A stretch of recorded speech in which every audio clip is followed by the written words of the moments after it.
લે ભોળા દાદા કેમ આજ એમ બોલ્યા? અરે બોલત તને ભોળા શેઠ થઈ ગયા. ચાલો શેઠ થઈ ગયા. શેના શેઠ હું આ નવો ધંધો શરૂ કર્યો છો. તો આ બધું હું લાવ્યા? બિસ્કિટ ને સાબુન પાવડર નો ડબ્બો ને. ઈ આ મારો માણા નવો ધંધો શીખીને આવ્યો. તો આવો કેવો ધંધો?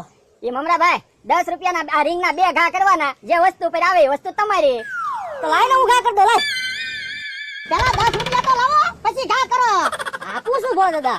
આપું છું એમ નહીં મમરા, પેલા પૈસા. ભોળા દાદા આ ધંધામાં કેટલી આવક થઈ ગઈ તમારે? આવા ક્યાં થાય, હજી તો મુહૂર્ત કરવાનું છે. તો ભોળા દાદા હું 10 વર્ષથી દુકાન આપું, રોજ નું 10,000 નું કાઉન્ટર છે, તોય હું એટલો બધો પાવર નથી કરતો અને તમે મને મમરા મમરા કહેવા માંડ્યા એટલે?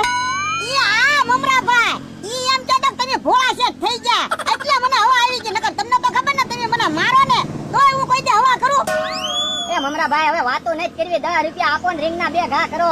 હા એમ વ્યવહારિક વાતો કરો તો આપણે રમવું છે તમ તારે. લ્યો 10 રૂપિયા હાલો. ભોળા શેઠ પૈસા લઈ લો આપણે. હવે તું મને ભોળા શેઠ એમ ન કહેતો હોય ને કે મારે હવા આવી જાય. ભોળા દાદા કહેજે. લાવો મમરાભાઈ લાવો. લાવો હું ઘા કરું હાલો.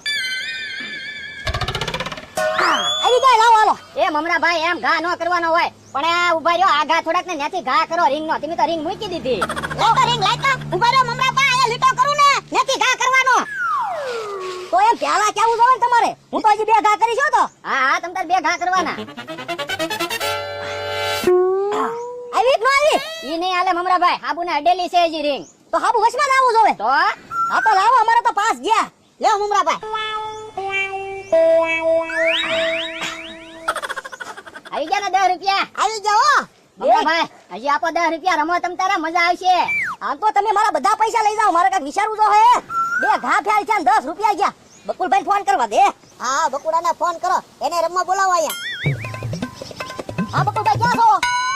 ભોળા દાદાની વાડીએ હબ આવો, આવડા કાક નવો ધંધો લાવ્યા છે. હા હા હબ આવજો. મમરાભાઈ બકુલભાઈ આવે ક્યાં સુધી તમે તો 10 ના 2 ઘા કરો. હા હા મારે તો 2 ઘા કરવા જ પડશે ને. પેલા મારા 2 ઘા તો ફેલ ગયા, 10 રૂપિયા તમે લઈ ગયા. તે મમરાભાઈ પાછા 2 ઘા કરો ને, આ પાવડર નો ડબ્બો આવી જાય ને તો આ 25 રૂપિયાનો છે, તોય તમારો ફાયદો થાય. મારી ધ્યાન નથી પાવડરના ડબ્બા ઉપર છે. અલ્યો હજી મારે ભલે 2 ઘા કરવા પડે. અલ્યો ભોળા દાદા પૈસા લાવો મમરાભાઈ. અయ్యో રીંગ ઘા કરો હાલો. મમરાભાઈ સાદ રહી ગયો, નકર હમણાં બામની શીશી આવી જાત. લાય લાય હજી 1 ઘા મારો બાકી છે. આ બામની શીશી આવી ગઈ હોત ને મમરાભાઈ તો આ તો 50 રૂપિયાની છે, તમારો ફાયદો જ છે. અલ્યા બામની શીશી તો મારી દુકાને છે, મારી ધ્યાન છે ને એ પાવડરના ડબ્બા ઉપર છે, એ મારે લઈ જવાનો છે. પકડો ઘા. તો મમરાભાઈ સાદ રહી ગયો, પાવડરનો ડબ્બો હમણાં આવી જાત. લે